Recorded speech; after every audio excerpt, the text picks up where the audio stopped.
Es siempre un orgullo, pero de verdad es un privilegio el día de hoy, en el marco de la Academia Mexicana de Derecho Juan Velázquez, dentro del contexto de este Congreso Internacional de Democracia y Estado de Derecho, de tener a uno de los mejores juristas no de Francia, de Europa, un hombre altamente calificado, que dentro de esta temática tan interesante, donde hemos cubierto varios de los países más importantes de América Latina, de América y de Europa, pues tenemos a Guillaume Tussaud. Muchísimas gracias, querido doctor. Un privilegio siempre tenerte en la academia de la cual eres miembro honorario. Y antes de presentarte, presentar un pequeño resumen, y tu tema, pues de veras, muchísimas gracias de estar siempre tan cercano a la academia. Es momento de platicar contigo y hacerte un reconocimiento a esa trayectoria tan importante y como miembro de la academia para que nos acompañes físicamente pronto en México. Me va a dar muchísimo gusto. Qué gusto tenerte. Muchas gracias por esas palabras. Sería también un privilegio y un gusto para mí estar físicamente en México.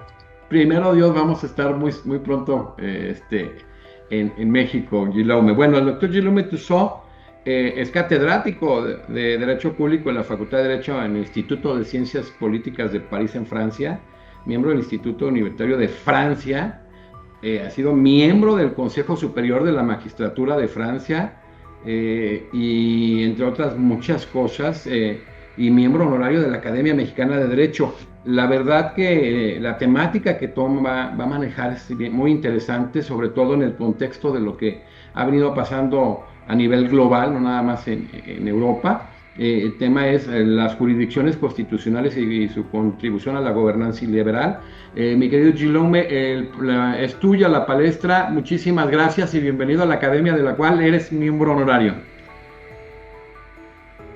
Muchas gracias y bienvenidos a todos para compartir unas reflexiones o más que todo unas dudas a propósito del papel de los jueces constitucionales en nuestras democracias o nuestros estados contemporáneos. Voy a compartir mi pantalla. Pues yo tengo tres series de dudas, tres aspectos de mis investigaciones que quiero compartir. El primer aspecto es el vértigo del constitucionalismo contemporáneo. El segundo es algo muy problemático, que es la contribución de los tribunales constitucionales a la gobernanza iliberal. Y, en fin, las lecciones que se pueden sacar a nivel de la teoría constitucional para todos los cultores del derecho constitucional, del derecho procesal constitucional, del derecho comparado o también de la ciencia política y de la comparación de las formas de gobierno. Pues hay en la literatura contemporánea una un tema problemático que es el tema de la democracia iliberal o más generalmente el tema de la democracia con adjetivos. Y es algo que a varios juristas o varios especialistas de ciencias políticas no les gusta mucho esa democracia iliberal, democracia autoritaria, democracia populista, etcétera, etcétera. Y ese tema, voy a utilizar la palabra democracia liberal, está plagado de contradicciones, paradojas y otros oxímoros. Los hay para los que no es posible hablar de democracia iliberal, es una contradicción, de modo que la democracia solo es la democracia mayoritaria o liberal o consensual, pero democracia iliberal no tiene sentido esa palabra. Pues es lo que yo quiero investigar. Aún a costa de algunas vacilaciones, hay un consenso sobre la existencia, digamos, de un espectro de actividades, instituciones, de discursos, de prácticas que conforman lo que de manera muy vaga, voluntariamente vaga, voy a llamar un contexto iliberal. Y ese fenómeno presenta dificultades formidables para los juristas, para los gobiernos, para los funcionarios, para los jueces, para los ciudadanos y para los que estudian esos fenómenos. Como revela el estudio del rol de los órganos jurisdiccionales constitucionales, tal incomodidad puede resultar fructífera. Y mi idea es intentar explorar cómo esas dificultades con las formas iliberales de constitucionalismo o de democracia pueden ser útiles en la imaginación, en el fortalecimiento de la imaginación jurídica para adoptar nuevas herramientas de análisis político, jurídico, constitucional. Empiezo con el vértigo del constitucionalismo. La admisión de formas no liberales de constitucionalismo no deja de dar lugar a una forma de disonancia cognitiva, como dicen los psicólogos. Esto es particularmente notable en lo que respecta a los órganos jurisdiccionales constitucionales, es decir, cortes constitucionales, cortes supremas, tribunales constitucionales, salas constitucionales de las cortes supremas, etcétera, etcétera. Pues mi punto de partida, y me parece que es algo compartido, que se admite de manera muy general al examinar las formas políticas contemporáneas, es la presencia de un constitucionalismo iliberal, que no es tan diferente del constitucionalismo liberal, pero que no es exactamente lo mismo.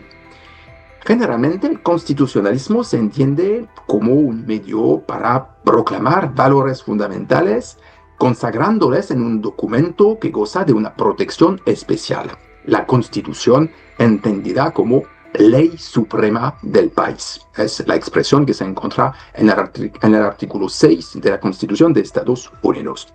Y la doctrina constitucionalista tiende a desinteresarse de los regímenes que, aun contando con una norma fundamental denominada Constitución, ignoran o combaten los valores asociados con los valores tradicionalmente constitucionales, como los derechos humanos, el Estado de Derecho, la separación de poderes, el control del poder político, la limitación del poder político, la democracia, etcétera, etcétera.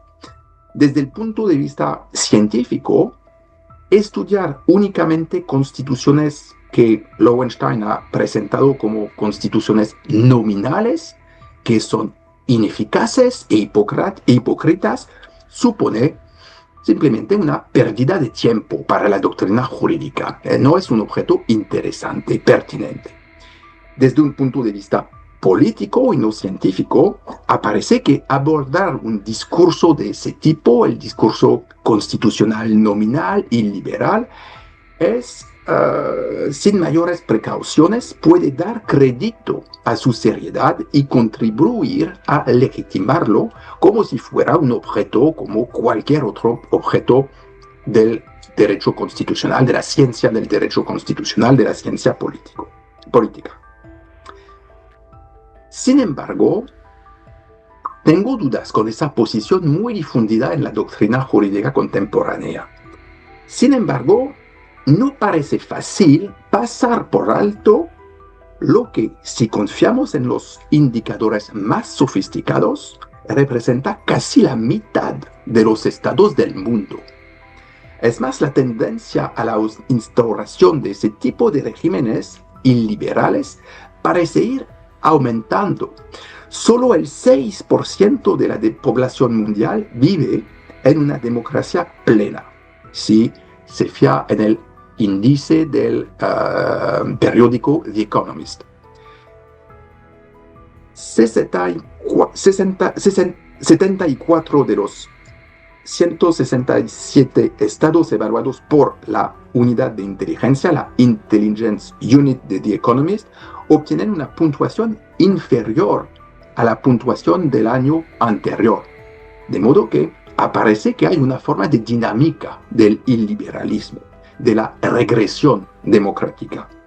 Y esa tendencia se hace cada vez más patente a través de la consolidación de los llamados regímenes de democracia iliberal en Europa del Este, en América Latina, en el sudeste asiático. De modo que es una tendencia muy larga, universal.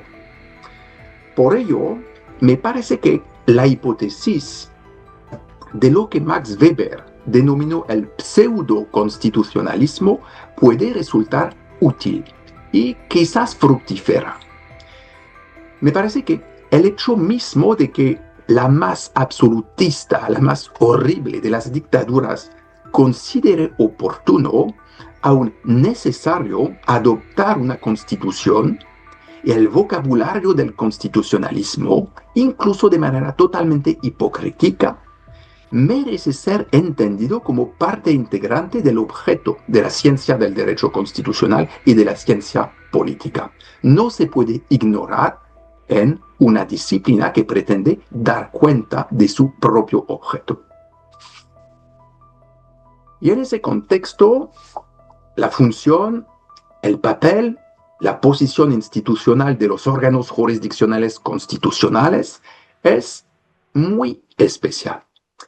Según un razonamiento desarrollado en Francia por Sieyès, en Estados Unidos por John Marshall, la justicia constitucional hace de la Constitución la verdadera ley suprema del país. Como señala el gran Lucio Pegoraro, nacida de orígenes diversos, la idea de un juez de las leyes ha arraigado prácticamente en todas partes, al menos en el plano de la verbalización constitucional, incluso en ciertos ordenamientos jurídicos que prescinden de jure o de facto de la forma del Estado liberal democrático en favor de disposiciones autoritarias o teocráticas. En ese último contexto, la intersección entre órganos jurisdiccionales constitucionales y un poder tentado por el autoritarismo nos lleva intuitivamente a ver a los primeros como víctimas potenciales de los segundos. Los jueces constitucionales no pueden ser en otra posición que la de víctimas del poder autoritario. Y se puede mencionar varios ejemplos de supresión del propio Tribunal Constitucional, de modificación de la composición del Tribunal Constitucional, de limitación de sus competencias, de amenazas contra sus miembros, etcétera, etcétera. Son unos de los medios que se utilizan habitualmente en el contexto de una forma de gobierno autoritaria, ya sea como medida preventiva o como represalia contra un tribunal constitucional que se muestra insuficientemente complaciente. A la inversa, me parece que hoy hay un fenómeno diferente. Me parece que el hecho de que un poder tentado por el autoritarismo o la dictadura o el populismo no elimine de entrada a los órganos jurisdiccionales constitucionales, o que esos tribunales constitucionales, consejos constitucionales, cortes constitucionales, cortes supremas, etcétera, etcétera, parezcan contribuir activamente su eliminación, plantea interrogantes. Lejos de parecer una víctima, a veces los tribunales se convierten en cómplices de ese movimiento de gobernanza iliberal. Que lo hagan después de haber sido capturados, digamos, por el poder autoritario, puede explicarse. Pero que participen más o menos espontáneamente en la instauración o la consolidación de una secuencia político-institucional iliberal es más desconcertante. Y me parece precisamente que el papel del jurista, el papel del constitucionalista es estudiar esos casos y no eliminarlos o ignorarlos simplemente porque no parecen coincidir plenamente con la ambición, con los valores del constitucionalismo liberal tradicional.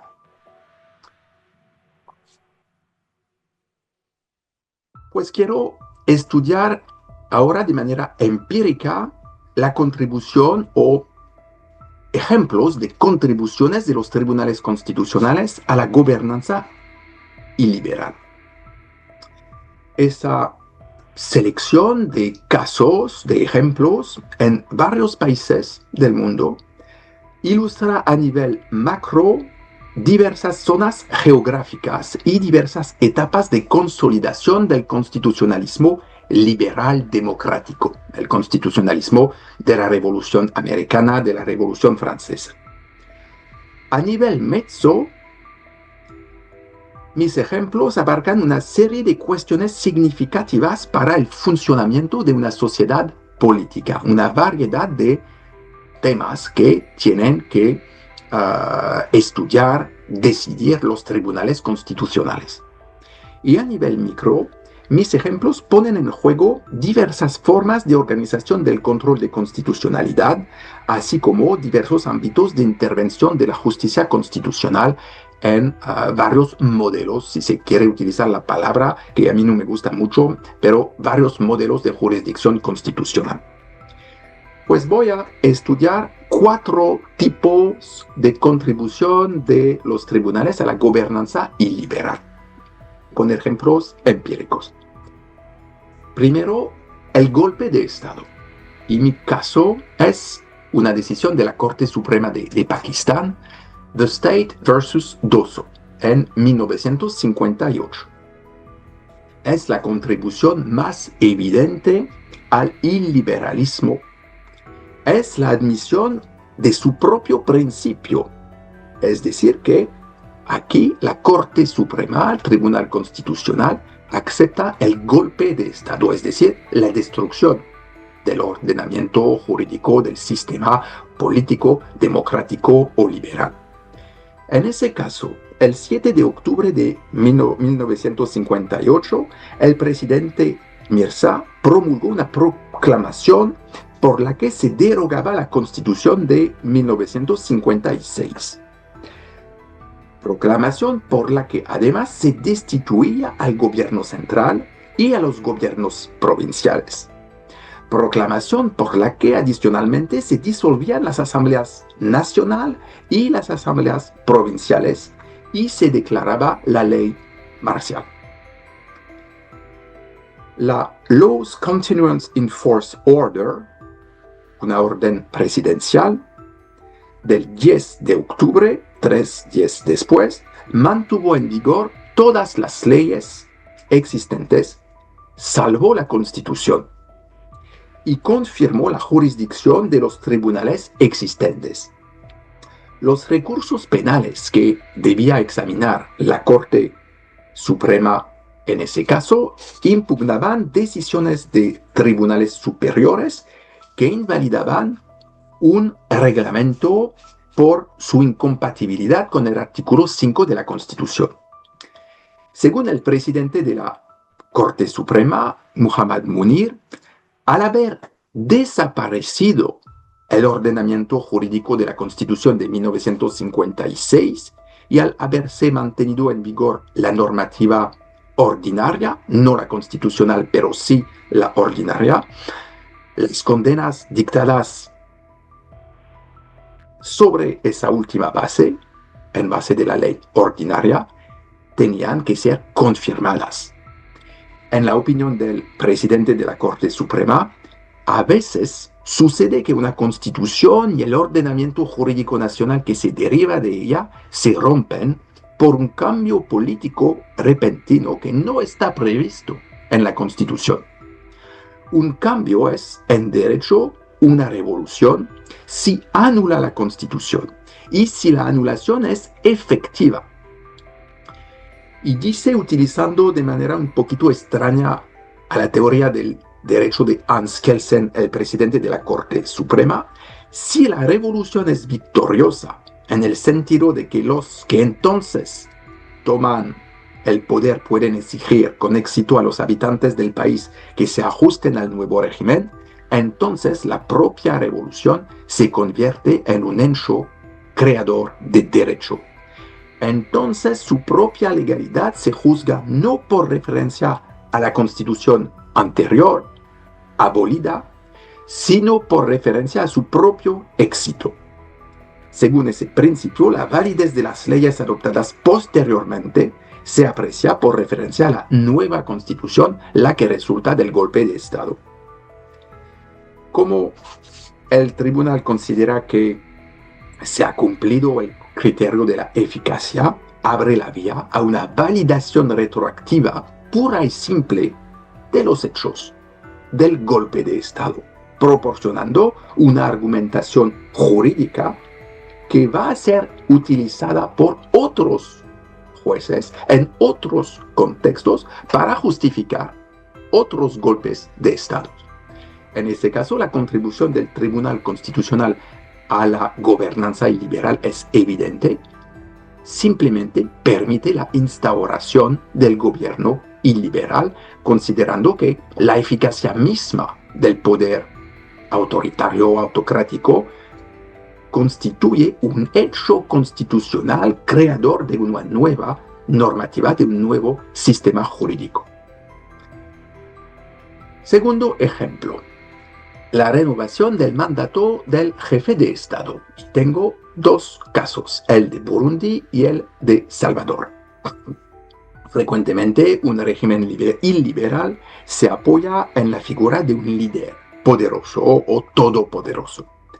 El deseo del líder de permanecer en el poder, a pesar de los límites temporales a los que pueden estar sujetas sus funciones, ha llevado a los órganos jurisdiccionales constitucionales a pronunciarse en varias ocasiones.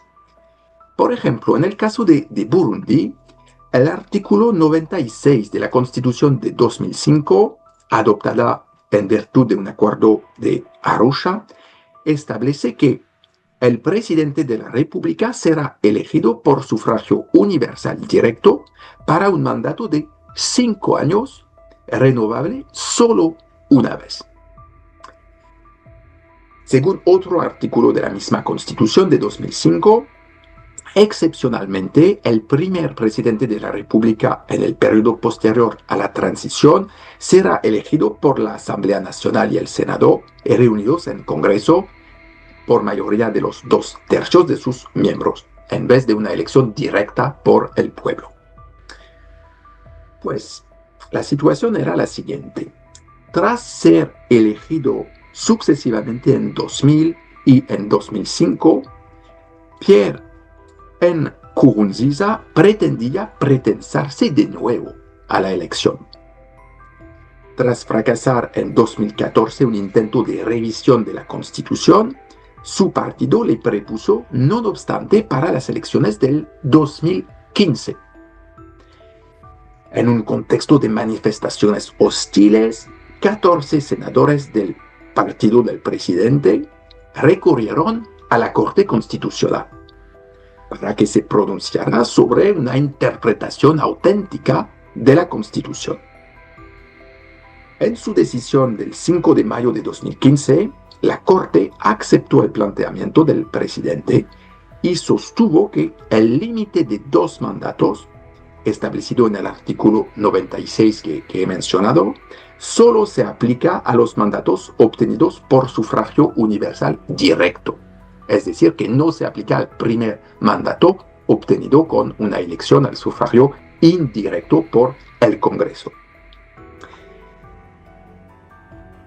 De modo que el mandato obtenido durante el periodo transitorio no puede computarse como tal, de modo que el presidente fue reelegido gracias a la intervención de la Corte Constitucional y se consolidó su poder.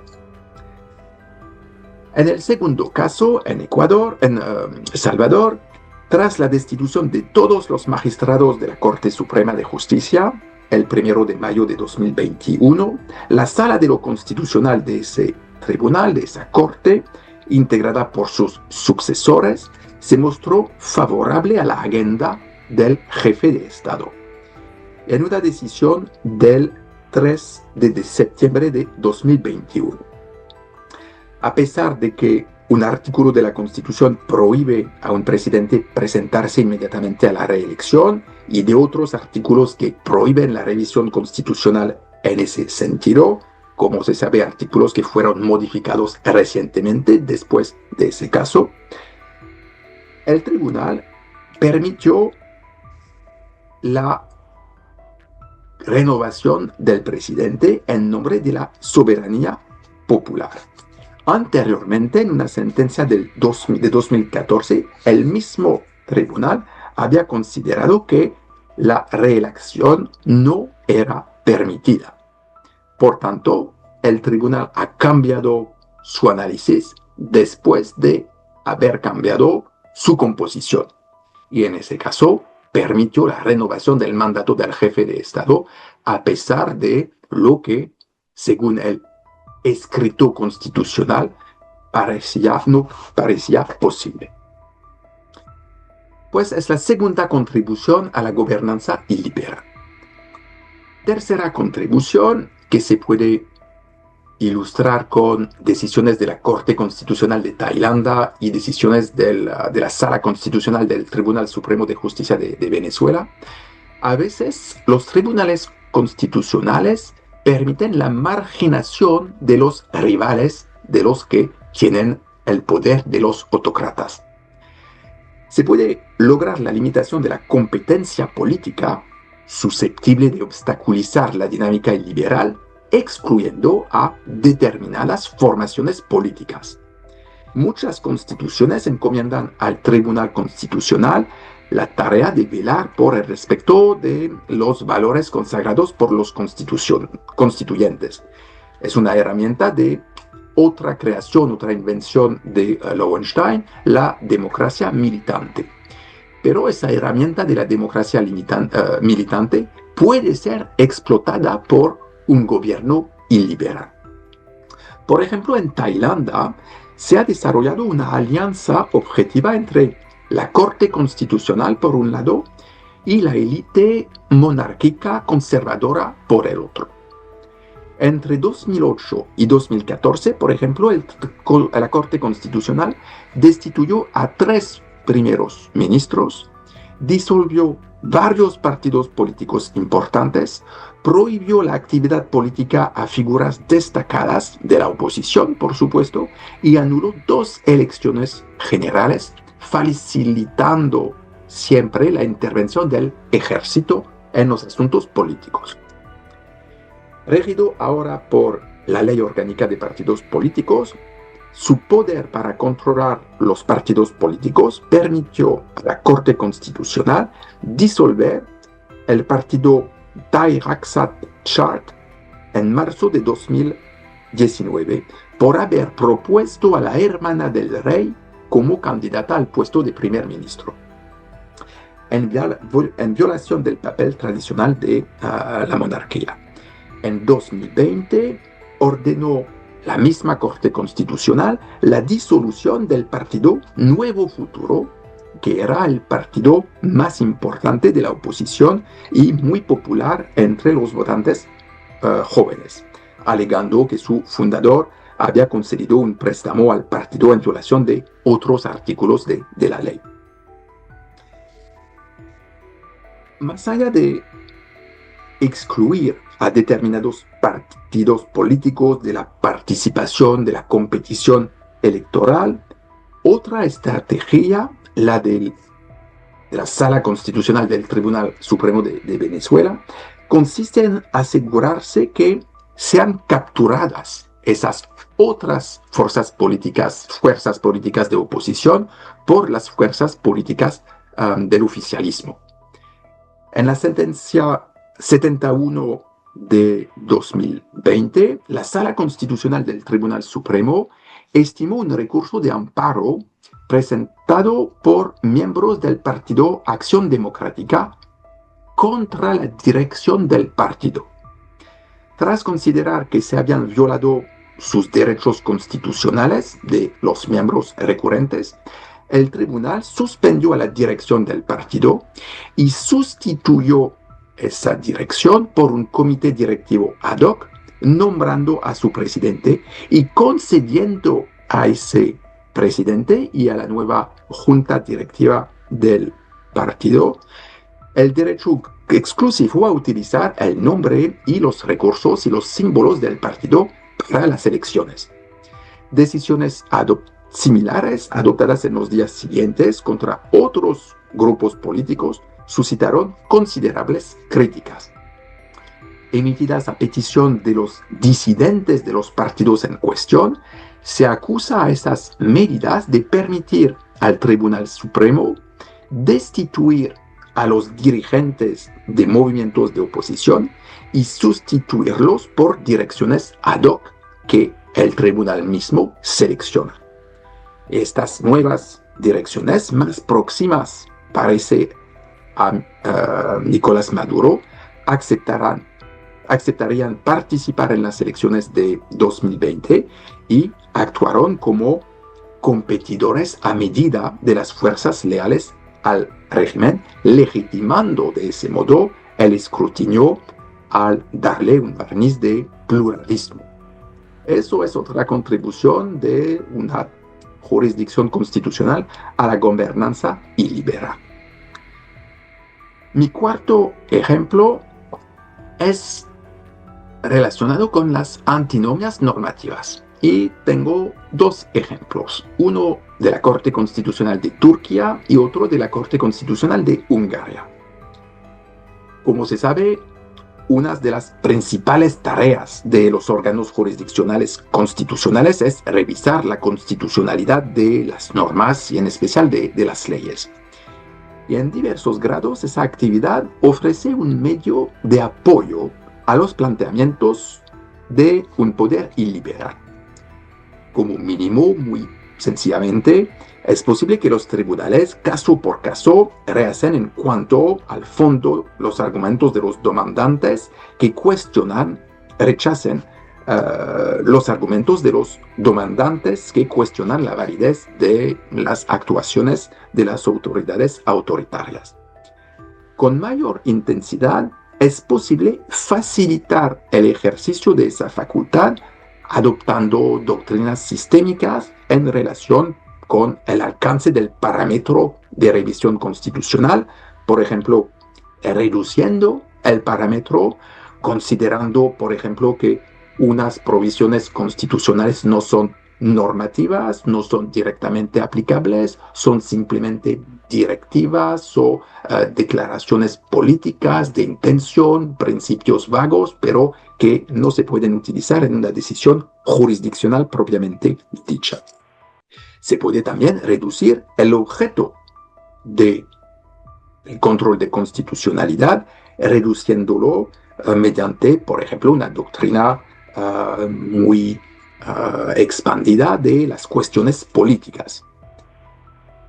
Por ejemplo, en Turquía, tras el intento de golpe de Estado que tuvo como objetivo a Recep Tayyip Erdogan y que condujo a la toma del poder del aparato oficial y a la intensificación de la dimensión iliberal de las prácticas del AKP, el partido de Erdogan, la Corte Constitucional decidió motu proprio limitar su propia competencia a la revisión de decretos de emergencia, a pesar de que están utilizados de manera muy activista como instrumentos principales de la acción del presidente de la República. De ese modo, la Corte Constitucional configuró un instrumento desprovisto de control constitucional particularmente poderoso en beneficio del poder iliberal. Más fundamentalmente, la revisión de las antinomias normativas de los conflictos entre la ley y la Constitución, por ejemplo, puede llevar al Tribunal Constitucional, como es el caso de Hungría, a convertirse en el guardián de la filosofía general, si se quiere, del poder iliberal, del régimen iliberal. A este respecto, sobre todo para hacer frente a las críticas procedentes de horizontes supranacionales, los de la Unión Europea, se ha hecho un uso notable del argumento de la identidad constitucional. Ese concepto ha surgido en las interacciones transconstitucionales en el marco de la Unión Europea para determinar cómo se pueden armonizar el constitucionalismo nacional y el constitucionalismo supranacional de la Unión Europea. Y ha permitido generalmente en Francia, en Alemania, en España, en Italia, a los tribunales constitucionales nacionales aceptar el principio de la aplicación de la penetración del derecho supranacional de buena fe en el ordenamiento jurídico nacional principio a menudo exigido tanto por una norma constitucional como por los tratados que la establecen y conservando al mismo tiempo como último recurso la posibilidad de oponerse a una norma supranacional si ella desconoce la identidad constitucional nacional. Tal razonamiento fue utilizado para proteger un constitucionalismo iliberal en Hungría. En una decisión, la decisión de 2016, el Tribunal Constitucional ha especificado los límites que impone a la introducción del derecho de la Unión Europea la identidad constitucional de Hungría.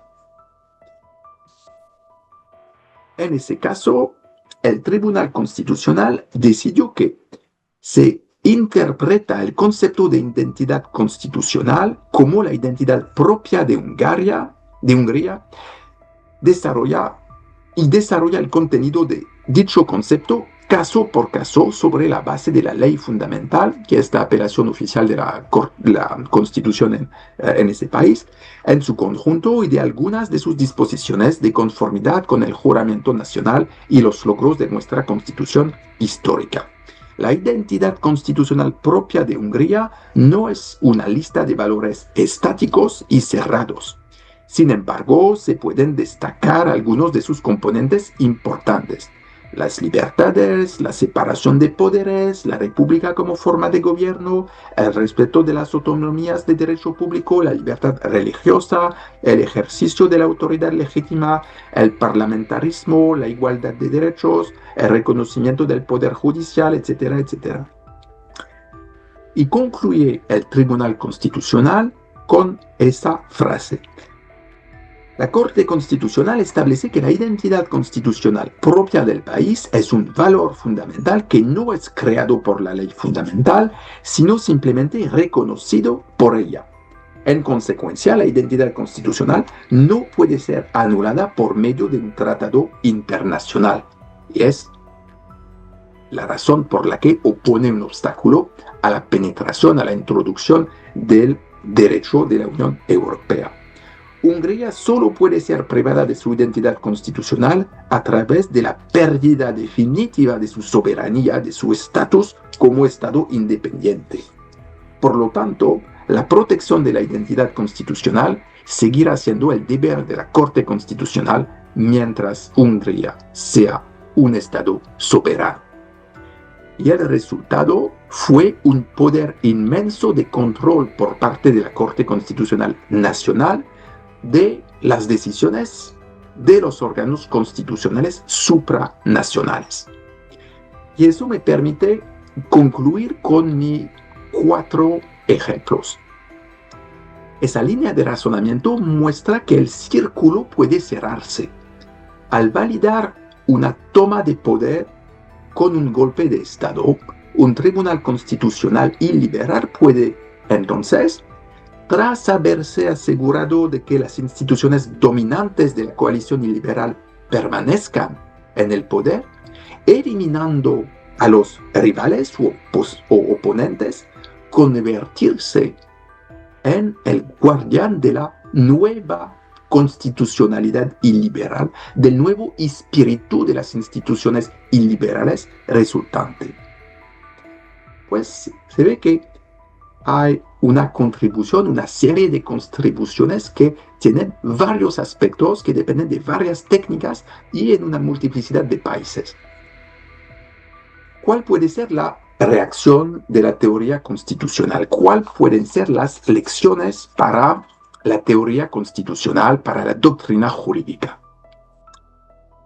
Primero, desde el punto de vista de la ingeniería constitucional.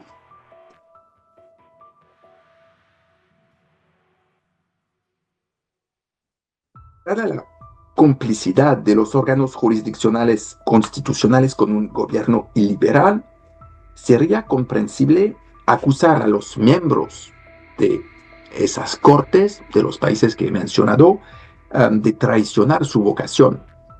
Pero este aparente fracaso puede valorarse de forma más matizada, dado el dilema al que se enfrentan los jueces en ejercicio, además de las amenazas personales que pueden llevar a los jueces a ser más complacientes de lo que su concepción de su cargo, su ética judicial recomendaría. Los jueces pueden hacer el siguiente cálculo: permanecer en el cargo puede permitirles influir, aunque solo sea de manera muy marginal, en la política adoptada por las autoridades autoritarias. A la inversa, dimitir, quitar sus funciones con el pretexto o con el motivo de no asociarse a las autoridades autoritarias, les hace paradójicamente un favor al permitirles nombrar a un sucesor cuyas opiniones, por supuesto, estén más alineadas con las del poder autoritario. Y ese cálculo está tanto más justificado en cuanto que los poderes autoritarios pueden beneficiarse no solo de adoptar constituciones, sino también de mantener en funcionamiento de tribunales constitucionales en lugar de destruirlos. Y así es la lista que otros autores, Tamir Mustafa, Tom Ginsberg y Pablo Castillo Ortiz, han identificado. Son las funciones que puede cumplir un tribunal, una organización jurisdiccional, incluso en un contexto iliberal. Primera utilidad de una organización jurisdiccional en un Estado iliberal, Estado autocrático: el ejercicio del poder de Estado para lograr la agenda iliberal. En ese caso, los tribunales pueden contribuir a hacer entrar en vigor las leyes que limitan los derechos de la oposición, que atenten contra la libertad de prensa, que limitan la independencia de las autoridades independientes como los consejos de la magistratura, los bancos centrales, las comisiones electorales, etc.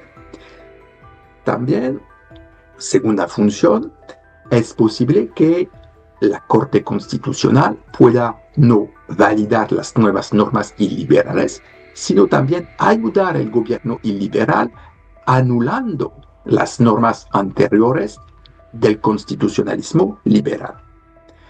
Una segunda función es garantizar la disciplina interna de las instituciones iliberales. En los estados iliberales, los dirigentes se enfrentan a un riesgo de agencia y pueden temer que sus subordinados no lleven a cabo sus tareas satisfactoriamente, sus tareas iliberales.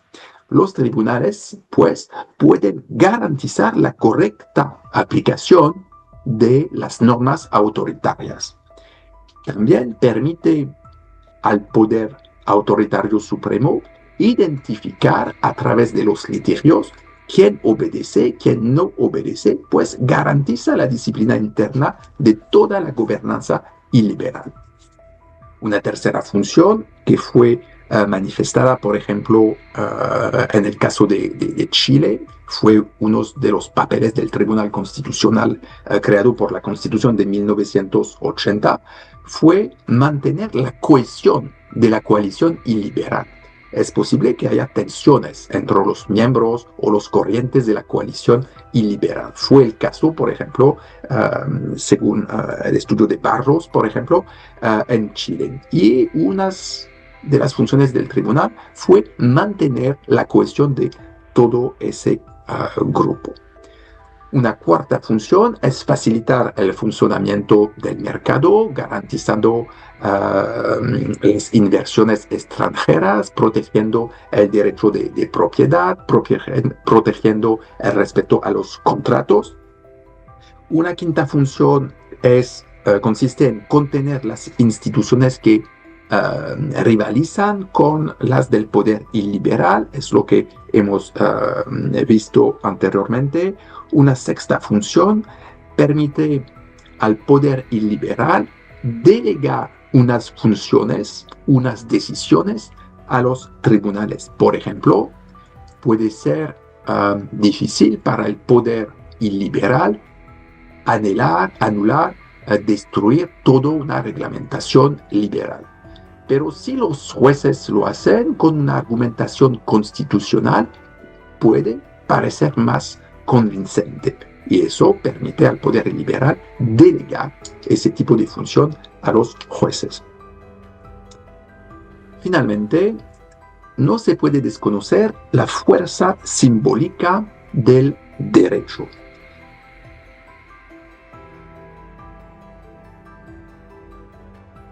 Es decir, que en ese caso, la juridificación de la decisión autoritaria, su validación, su confirmación por un tribunal que habla, que escribe en derecho, que piensa, que razona en derecho, puede dar una forma de legitimidad a la gobernanza iliberal. El hecho mismo de ser juridificada permite darle un aspecto más legítimo que si era fuerza sin límite, fuerza pura y dura.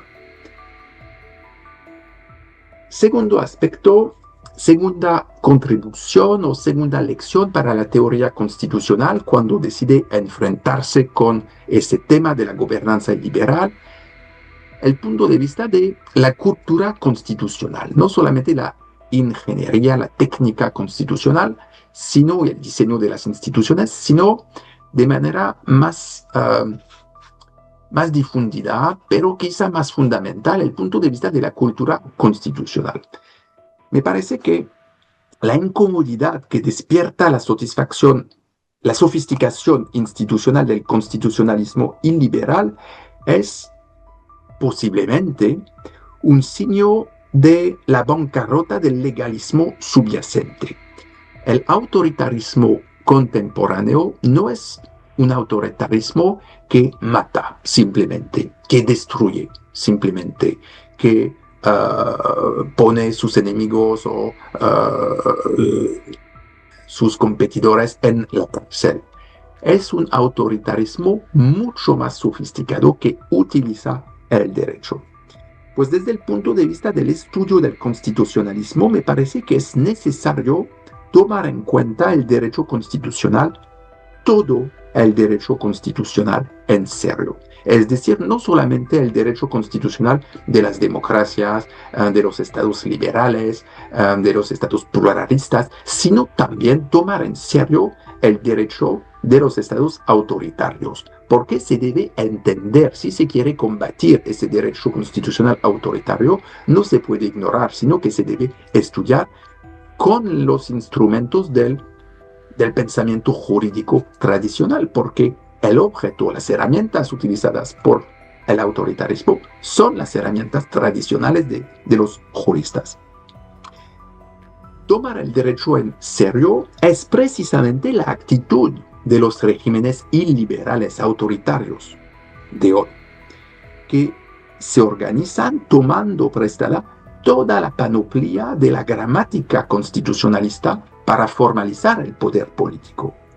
No se trata de constituciones puramente nominales, que su falta de alcance práctico permitiría ignorar, sino de constituciones realmente normativas, que se toman en serio, que plenamente se aplican, que son plenamente presentes en las argumentaciones de los actores, en particular a través de la intervención de los jueces constitucionales. De ese modo, parece que los propios autócratas van más allá de la instrumentalización, de la instrumentación puramente hipocrítica de una fachada de legalismo. La gobernanza iliberal puede realmente parecer la cara oculta de la judicialización de la política. Pues un régimen iliberal que, por ejemplo, se esfuerza por preservar el lenguaje del derecho, sigue los pasos del presidente Marcos en Filipinos. Este ha insistido constantemente en la constitucionalidad de sus actos, cuando impuso la ley marcial, incluso cuando redactó una nueva constitución. Un año más tarde, fue en 1972, un año más tarde, En 1973, los militares en Chile han utilizado el argumento según el que estaban protegiendo la Constitución. Puede convencer o no convencer. Lo importante es que los autócratas, los militares, utilizaron un argumento constitucional para derrocar un poder democrático. Más recientemente, en Myanmar, el ejército tomó el poder utilizando provisiones de la Constitución en 2021 y basando cualquiera de sus acciones en artículos de la Constitución. Pues me parece que uno de los rasgos distintivos de esa democracia iliberal o de esa gobernanza iliberal, porque a veces radicalmente no es democracia, precisamente es su consideración, su atención al derecho. No procede al desmantelamiento brutal de las instituciones, sino gradualmente y insidiosamente. Como señala Kim Shipley, un golpe constitucional es constitucional porque no infringe el derecho, porque un gobierno nunca hace nada formalmente ilegal para lograr sus objetivos. Sin embargo, es un golpe de Estado porque el resultado final anula el orden constitucional anterior sin ningún proceso de legitimación que confirme los cambios. A través, dice Shipley, de una serie de medidas perfectamente legales, los gobernantes constitucionalmente tortuosos de un Estado pueden lograr un resultado sustancialmente inconstitucional, incluyendo la transformación. Él ya ha analizado los casos de Europa del Este, de Polonia, de Hungría, incluyendo la transformación a plena vista de una democracia constitucional liberal en una autocracia, mientras aparentemente honran la Constitución. En contextos iliberales, pues, para concluir, me parece que la lógica interna del constitucionalismo jurisdiccional es la que conduce a su propia subversión. Los poderes autoritarios toman prestada su propia retórica de los poderes democrático-liberales, mostrándose de un cierto modo fieles a su propia forma de pensar, solo para llevarla a consecuencias que, por supuesto, no habían sido imaginadas en el proyecto constitucional liberal democrático. Desde el punto de vista del constitucionalismo como estructura mental, como cultura, como marco de pensamiento, me parece que la situación es tanto más preocupante en cuanto que el éxito del legalismo constitucional puede entenderse como su fracaso y viceversa. Me parece pues que a través de la disonancia cognitiva que crea ese estado de cosas de las democracias o los poderes iliberales que utilizan el derecho constitucional, me parece que implica una advertencia contra cualquier forma de positivismo ideológico, confiando en la bondad intrínseca del derecho y, en mi exposición, del derecho constitucional. Como ha señalado el especialista de historia de los conceptos Koselleck, desde el punto de vista de su construcción histórica, el significado del término constitución está vinculado con la idea de una lucha emancipadora por la libertad, el pluralismo, la democracia. Ese vocabulario, según Koselleck, pertenece a los conceptos antitéticos asimétricos, de modo que la utilización del vocabulario constitucional tiende a descalificar políticamente o moralmente todo lo que se opone al constitucionalismo. Es de temer, pues, que ejercer la política desde lo jurídico, seguido de una mayor interferencia política en los procesos jurisdiccionales, conviertan la invocación de la constitucionalidad de una acción, de un proyecto, de un texto, en un argumento que quizás a veces merezca ser clasificado como un sofisma, una falacia, un sofisma o una falacia política en los términos de Jeremy Bentham. Muchas gracias. Gracias. Qué barbaridad, qué desarrollo temático. Si quieres salimos de la pantalla para estar impresionante y todo el mundo pensando que América Latina es el ejemplo claro de esta gobernanza iliberal. Oye, Guilherme, abordas ya para cerrar, porque qué maravilla, también para los amigos, los compañeros que están en actividades, aquí son 10:30 de la mañana, de estas que podemos clasificar muy relativo como lo que es el constitucionalismo clásico con las revoluciones norteamericana y la francesa, que luego decantan en las primeras constituciones del siglo XVIII, las únicas tres constituciones. La primera histórica, la norteamericana; la segunda pensábamos que era Francia, por meses es la polaca, y tú abordas el tema en Polonia, en gobernanza y liberal. ¿Qué pasa en ese tema? ¿Cómo quien desarrolló la primera etapa del constitucionalismo liberal termina cayendo en cosas de esta naturaleza?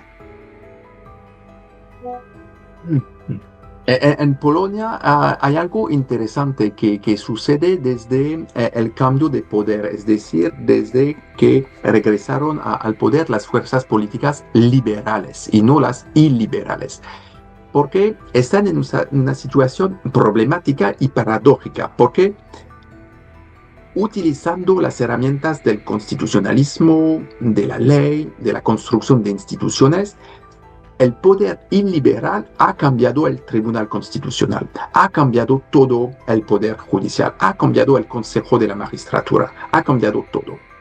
Ahora las fuerzas liberales están en el poder y deben cambiar eso.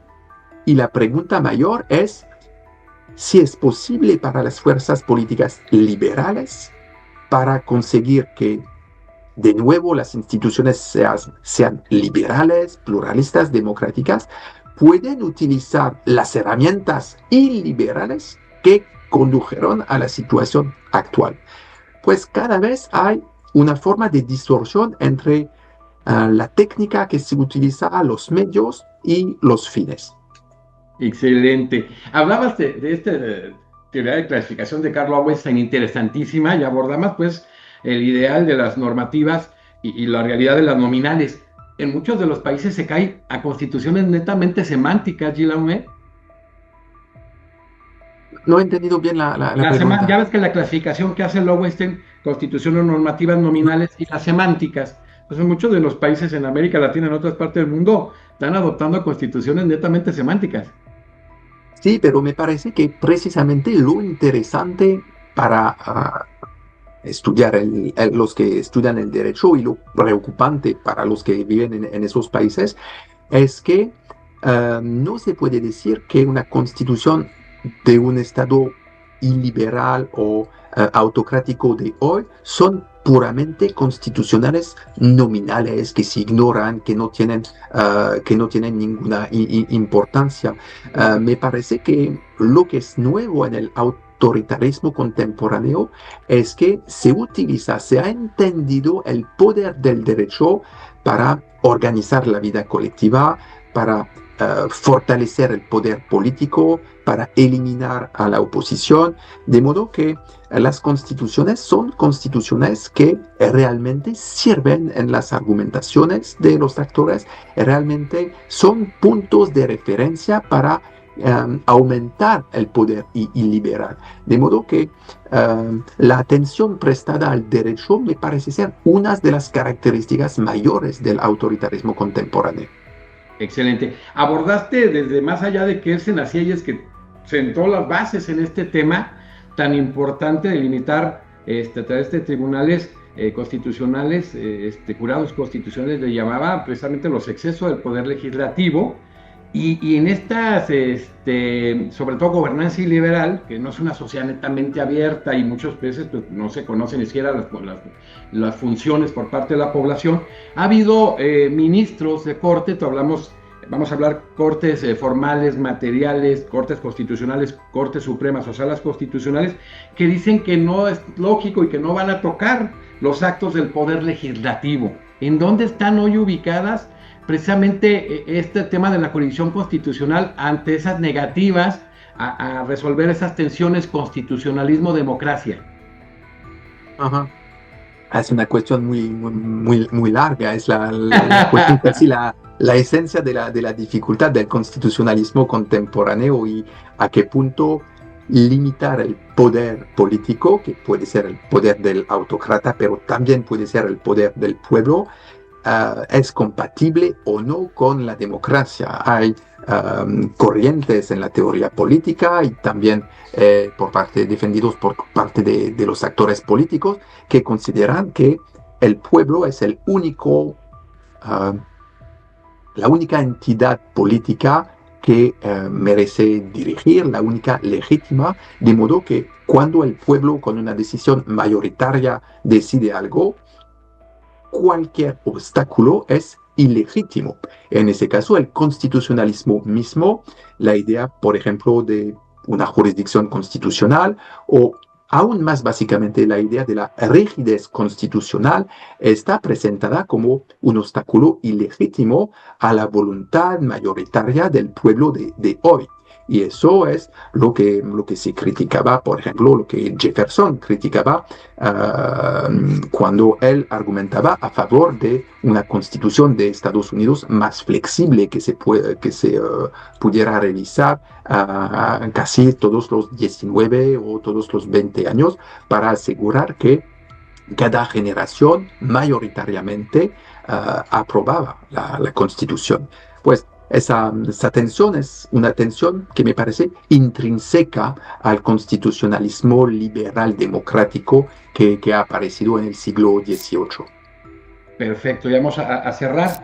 Hablas mucho de este tema de la reducción, del desmantelamiento constitucional. En Europa se han acuñado algunos conceptos como de la desconstitucionalización y el desmontaje constitucional. ¿Qué hay de ello en este tema de de la gobernanza iliberal? Sí, no se utilizan mucho en la doctrina, por ejemplo, en la doctrina francesa, esos dos últimos Alemana. conceptos, pero se utilizan conceptos más largos de desarrollo de gobierno liberal, de democracia liberal, o de populismo constitucional, o de populismo anticonstitucional, o de razonamiento democrático, antidemocrático, pues esa efervencia. ¿Se dice efervencia? Sí, ¿Efervencia? Sí, esa efervencia del vocabulario me parece ser una buena indicación de la dificultad que nosotros, juristas, constitucionalistas, especialistas de ciencias políticas, tenemos para pensar ese fenómeno. Porque no estamos con las categorías muy claras de democracia contra o frente a autoritarismo, populismo frente a gobierno limitado, liberal, etc. Estamos en una mezcla en fenómenos originales y es la razón por la que he terminado con reflexiones sobre las lecciones para la teoría constitucional. Es que ahora tenemos nosotros que estudiamos ese tipo de fenómeno que desarrollar nuestra imaginación conceptual para entender esos fenómenos, para describirlos y permitir a los que quieren luchar con herramientas que sean herramientas fructíferas, herramientas eficaces. Pero toda esa excitación sobre la apelación de la democracia con adjetivos o autocracias con adjetivos, etcétera, me parece que es una ilustración de esa dificultad que no es solamente una dificultad práctica, sino también una dificultad en nuestra cultura constitucional, cultura jurídica misma. No, muchísimas gracias. Abordaste a Lucio Pegoraro, acabo de verlo, le mandamos un saludo, pero de verdad el trabajo que has hecho en el tema de derecho global, de derecho comparado, es impresionante. Y bueno, me gustaría cerrar cuando se habla un poquito de esta clasificación de la defensa de la superlegalidad constitucional, de todos estos mecanismos o procesos o procedimientos constitucionales para defender la Constitución. ¿Qué pasa en estos tipos de modelos de gobernanza iliberal con las jurisdicciones constitucionales sobre todo y las mismas constituciones? Debilitan o reducen los procesos constitucionales en cuanto a su objeto de defensa. ¿Qué pasa técnicamente en estos países que abordan esta gobernanza? Pasan muchas cosas y me parece muy difícil decir que hay una técnica especial o dos o tres técnicas que son las técnicas empleadas por el autoritarismo constitucional. Me parece que tienen una imaginación muy larga y que utilizan muchas técnicas. Por ejemplo, pues hay técnicas muy primitivas, muy evidentes, por ejemplo, cambiar la composición de la corte o limitar la competencia de la corte, pues es algo muy fácil, Cambiar muy a todos los evidente. ministros y poner los ministros o magistrados constitucionales, ya sea en salas constitucionales, lo pasó con Venezuela, y así, etcétera, ha pasado. Por ejemplo, y hay cosas más técnicas y generalmente las más técnicas son el resultado de la actuación de los jueces mismos. Por ejemplo, pueden decidir limitar la legitimación activa o pueden decidir Sí. que un tema que hasta ese momento se examinaba en la corte es ahora una cuestión política o pueden considerar que el litigio no merece ser resuelto porque solamente es un litigio teórico que no tiene que ver con los derechos subjetivos concretos, reales de los que activan el control. Pues hay técnicas macro, técnicas mezzo, técnicas micro muy sofisticadas y lo impresionante y lo peligroso es la sofisticación de la articulación de todos esos elementos, de todas esas herramientas. Y eso demuestra que los autoritarios han entendido la lógica del derecho, de los mecanismos jurídicos. Qué maravilla. Por ejemplo, cuando hablas precisamente de cómo estos jueces o magistrados constitucionales o ministros, pues decir, no, es que no estoy de acuerdo con esto y no me integro, pero cómo se puede ir trabajando poco a poco desde ahí. O sea, qué importante es el tema y sobre todo da una excelente visión ahora que estamos viendo en muchos de los países este tipo de cuestiones del populismo constitucional, desde el desmantelamiento constitucional, desde el montaje de la reducción del debilitamiento de las instituciones democráticas. Bueno, extraordinaria conferencia, y me voy a hablar contigo para ponernos de acuerdo, porque ya tienes que venir con la Academia México muy pronto, primero Dios, te hablo mañana o un poco más tarde, es tarde ya en Francia. Impresionante, de verdad, una conferencia más que ilustrativa. Gracias a todos los miembros de la academia. Nos vemos mañana, la siguiente semana con Rubén Correa Freitas de Uruguay, ex senador de la República Oriental del Uruguay y catedrático de Derecho Constitucional. Fue director del Instituto de Derecho Constitucional del Uruguay. Pues agradecerte de sobremanera y orgullosos de que seas miembro honorario de la academia. Ya debemos tenerte por acá. La gente está muy contenta. Y sabes el afecto y el cariño que te tengo, Miguel Aume. Muchísimas gracias.